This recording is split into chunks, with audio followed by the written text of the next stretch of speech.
Good morning, children. As we studied, alkyl halides can undergo nucleophilic substitution reactions. One of the characteristic reactions the alkyl halides are undergoing is actually the nucleophilic substitution reactions. Now, what is meant by nucleophilic substitution reactions? Yes, a weaker nucleophile will be replaced by a stronger nucleophile. So, in alkyl halides, what is happening? The Cl minus, which is a weaker nucleophile, will be replaced by stronger nucleophiles like OH minus, Cn minus, etc. Now, these reactions are usually taking place by two different mechanisms, that is SN1 and SN2. So, before we learn this SN1 and SN2 mechanism, we have to study about the stereochemical aspects of nucleophilic substitution reactions. So, when we study about the stereochemical aspects of nucleophilic substitution reactions, what is meant by stereochemistry of a compound? If we say simply what we can say about stereochemistry, yes, it is the three-dimensional or 3D arrangement of atoms present in a molecule, or it is the arrangement of atoms in space. The spatial arrangement of atoms present in a molecule is known as stereochemistry.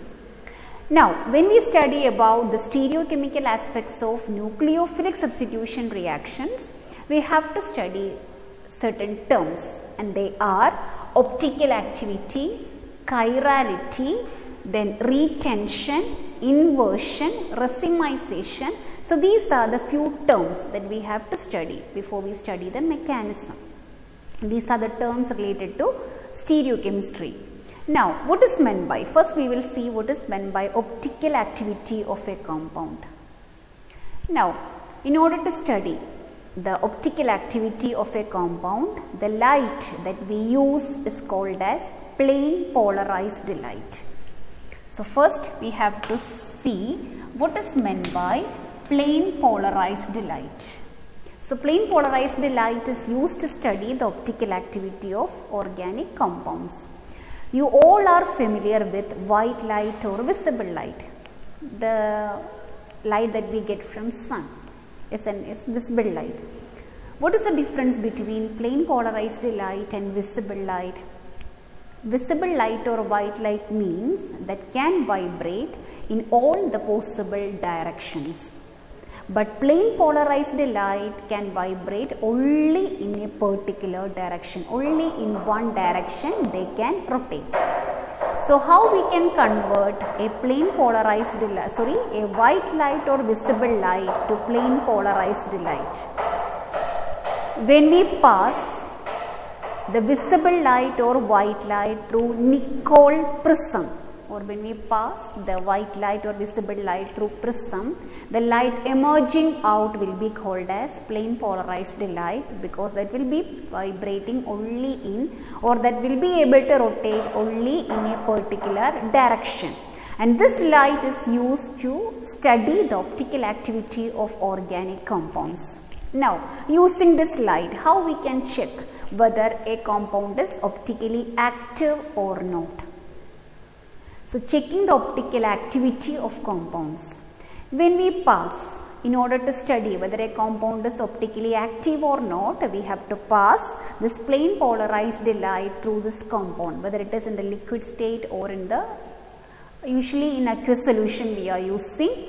So, we will be passing this plane polarized light through the solution of this compound. So, when we pass this plane polarized light through a compound, this compound, if it can rotate a plane polarized light, it will be called as optically active. And if the compound is rotating the plane polarized light, if the compound rotates the plane polarized light to the right, that is in the clockwise direction, it will be called as dextrorotatory. So if a compound can rotate the plane polarized light towards right or in the clockwise direction, it will be called as dextrorotatory, represented by small d hyphen or a plus sign inside the single bracket. Similarly, when we pass the plane polarized light through a compound, if the compound is rotating the plane polarized light towards left,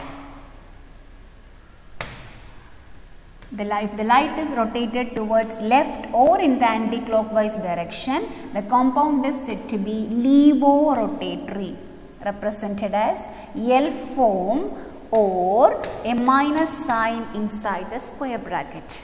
So if a compound is optically active, either it will be dextrorotatory or D form, or it will be levorotatory or L form, or plus sign or by minus sign we can represent.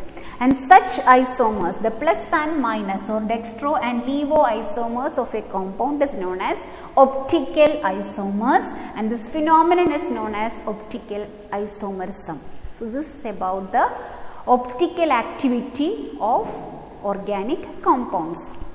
Now, the next term that we should learn is what is meant by molecular asymmetry, chirality, and what is meant by enantiomers. Now, as we said now, certain compounds are optically active, certain compounds will be optically inactive. That means they won't be able to rotate the plane polarized light. So why certain compounds are optically active, why certain compounds are optically inactive, why certain compounds are dextrorotatory, why certain compounds are levorotatory, all these are related to their difference in the arrangement of atoms in space. And this 3D arrangement of atoms in space is known as configuration. So the difference in the optical activity is associated with the three-dimensional arrangement of atoms, and this three-dimensional arrangement of atom is known as configuration. So the difference in optical activity is due to the difference in the configuration of atoms, that is the arrangement of atoms in 3D space. Now, so that is why the different types of stereoisomers are present. Now, what are the conditions, or why a molecule becomes optically active or becomes optically inactive? So the main condition required for a molecule to be optically active is presence of an asymmetric carbon, or that asymmetric carbon is also known as stereocenter. So for a compound, if it is optically active, means definitely one asymmetric carbon or stereocenter will be present in that molecule. Now what is meant by an asymmetric carbon or stereocenter? Yes, very important, if the carbon is surrounded by different groups, if all the substituents attached to a carbon are different. We know that carbon is having tetravalency. So surrounding a carbon 4 bonds will be there. So surrounding a particular carbon or surrounding a carbon, if different groups are present, 4 different groups are present, such carbon is known as asymmetric carbon. So asymmetric carbon is the essential condition for a compound to become optically active. And this asymmetric carbon is also known as stereocenter.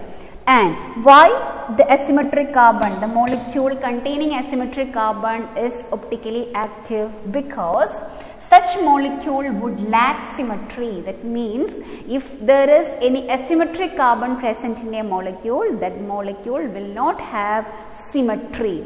That is why it is known as asymmetry. Lack of symmetry is known as asymmetry, and such molecules are known as asymmetric molecule. And this asymmetry is responsible for, very important points, this molecular asymmetry is responsible for the optical activity of organic compounds. So remember, the essential condition, the first condition for a molecule to become optically active is presence of an asymmetric carbon. Now, the next is what is meant by chirality or chiral and achiral. How we can check the molecular chirality? Molecular chirality means that is same as the optical activity. Optically active compounds are known as chiral and optically inactive compounds are known as achiral. So what is meant by this chiral and achiral? Yes.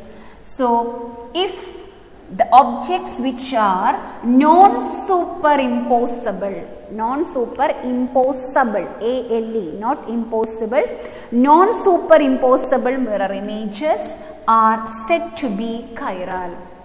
So if a compound or if a molecule and its mirror image, if it is non-superimposable, they are said to be optically active or chiral, and this property is known as chirality, while the objects which are superimposable to their mirror images, if a compound or a molecule and its mirror image, if they are superimposable, if we can, superimposable means what? The mirror image and the molecule and its mirror image, if we can keep one exactly over the other one, it is known as superimposable.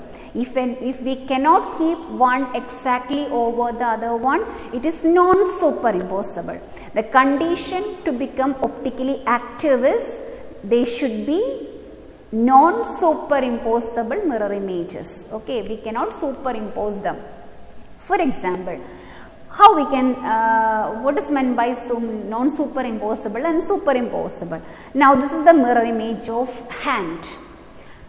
Okay, the mirror image of this hand is, the mirror is drawn at the middle. So if you look at the mirror image, can we place this or exactly over this image? No. And such images are known as non-superimposable mirror images.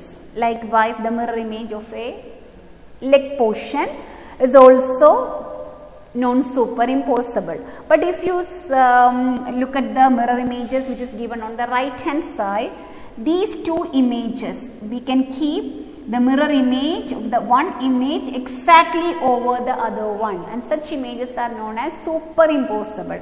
So these are superimposable mirror images, and that is why they are achiral. If we can superimpose, they will be optically inactive and known as achiral. Second image also superimposable, so achiral. So this is achiral and this is chiral. If you take the mirror image of U and if you draw the mirror, you can get the superimposable mirror image. But if you draw the mirror image of P, it will be non-superimposable. So this will be optically inactive and this will be optically active. So these are the terms that we should know about the optical activity of compounds. So remember, optically active compounds are said to be chiral, and the condition for a molecule to become optically active is presence of an asymmetric carbon atom. An asymmetric carbon atom means a carbon surrounded by 4 different groups. And optically inactive compounds are known as achiral. They will not contain any asymmetric carbon. And regarding symmetry of a molecule, the molecule which is lacking symmetry are known as asymmetric and they are optically active. Which possess symmetry will be optically inactive. So these are the terms that we should know before we study the mechanism of nucleophilic substitution reactions. Now there are few questions in your textbook. The first one is a solved exercise 10.8. The question is to identify the chiral and achiral molecules in each of the following pairs. The pair, the question it is given as pairs of molecules. Now and mark the stereocenter. Now when we already we have learned in class 11 how we are representing a molecule 3-dimensionally.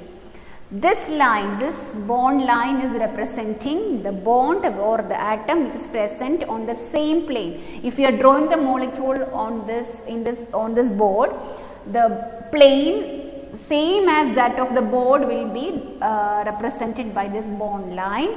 Now this solid wedge is representing the atom or group of atoms which is away from the observer. So this is back side of this board, and this solid wedge is representing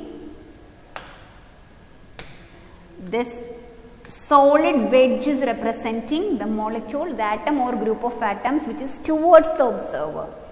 And remember, these two are in the same plane as that of the board, or if you are writing in your notebook, the same as that of the plane same as that of the notebook or the paper. Now this is the first question. So we have to identify which is chiral and which is achiral, and if it is chiral, we have to mark the stereo center or asymmetric carbon atom also. So first one is, if you look at this, here we know that here there is one carbon. So here also there is one carbon. Two carbon atoms are present in this molecule. So this carbon atom, if you look at the first carbon, that is CH3 carbon, when you see CH3, that means carbon surrounded by or carbon attached to three similar hydrogen atoms. When you see CH2, carbon attached to two similar hydrogen atoms, those carbon atoms are not at all asymmetric, because asymmetric carbon means the carbon surrounded by four different groups. So remember, CH3 carbon, CH2 carbon, C double bond O carbon. Why C double bond O carbon is not asymmetric? Because C double bond O means the carbon in which two valencies are satisfied by same oxygen. Okay, so carbon 4 valencies satisfied by 4 different groups is known as asymmetric. So remember, CH3 carbon, then CH2 carbon, C double bond O or CO carbon. These are not at all asymmetric. So this is not asymmetric. What about this carbon? See the groups present on this carbon. One is hydrogen, one is OH, one is Br, and one is CH3. 4 different groups are present on this carbon. So this carbon is asymmetric. So this molecule will be chiral. What about the second one? We know that here also we have 2 carbon, this one and the middle. CH3 carbon is not at all asymmetric. What about the other carbon? One is CH3, one is hydrogen. 2 similar bromine. So here this carbon surrounded by 2 bromine atoms, similar bromine atoms. So this is not at all asymmetric. So here no asymmetric carbon and the molecule is achiral. So this is the stereo center in this molecule or asymmetric carbon of this molecule. Now the second pair given is, here how many carbon atoms are present? 1. Now here we have 2, 3, 4, 5. At the 2 terminals we can see 2 methyl groups and definitely CH3 groups. CH3 carbon atoms are not at all asymmetric. And here we know it is CH2, that is not asymmetric. This is also not asymmetric. What about this carbon? Which are the groups on this carbon? One is methyl, one is this group, one is hydrogen and one is OH. So 4 different groups are present. So this is the stereo center. And this molecule is chiral, optically active, non-superimposable mirror images. What about the second one? 1 carbon, 2, 3, 4, 5. This is CH3, this is CH2, CH2, CH3. All these carbon atoms are not at all asymmetric. What about this carbon? One side is CH2, CH3. The other group is hydrogen. One is OH. Here also CH2, CH3. So on this carbon we have 2 similar CH2, CH3 groups. So this is not asymmetric. So there is not asymmetric carbon, or the compound will be achiral and the mirror images will be superimposable, optically inactive, Now the last molecule given is CH3, CHBr, CH2, CH3. So here if you look at, this is CH3 carbon, not at all asymmetric. CH2 carbon, CH3 carbon, they are not at all asymmetric. What about this carbon? One is methyl, one is bromine, one is CH2, CH3 and one is hydrogen. So this carbon is a stereo center or asymmetric carbon. So this compound is chiral, optically active, non-superimposable mirror images. What about the next one? CH3 not asymmetric, CH2 not asymmetric, CH2, CH2Br. So none of these carbon atoms are asymmetric, so it will be achiral and the mirror images will be superimposable and the compound will be optically inactive. So this is the way to check whether a compound is chiral or achiral. Check whether the molecule contains an asymmetric carbon atom or not. What is meant by asymmetric carbon?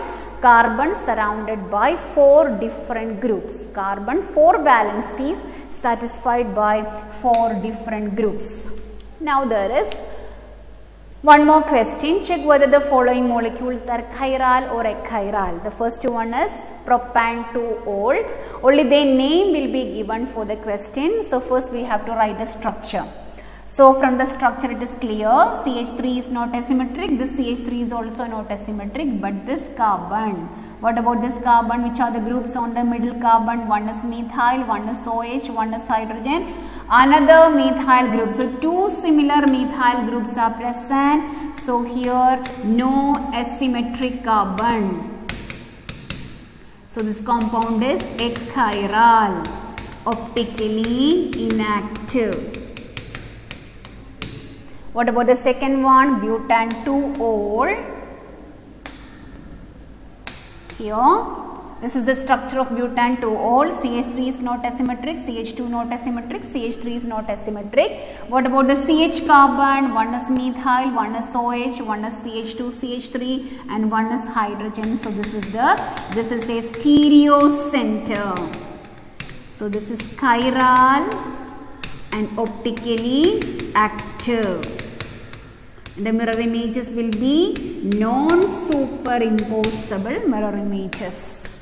Similarly, 2-chlorobutane also contains one stereo center.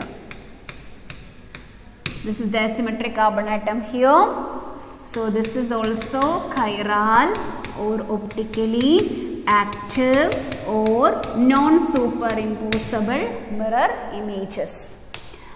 What about the next one? 2,3-dihydroxypropanol.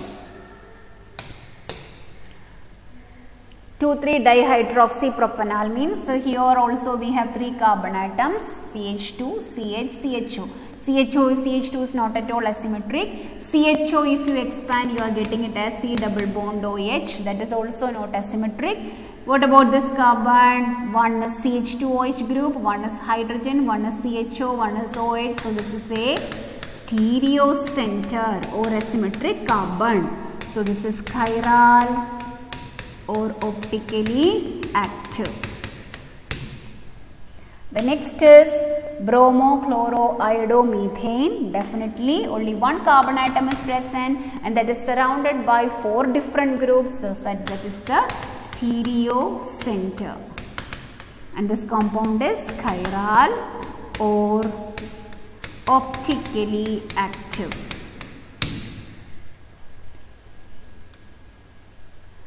So this is about how to check whether a molecule is chiral or achiral or optically active or optically inactive.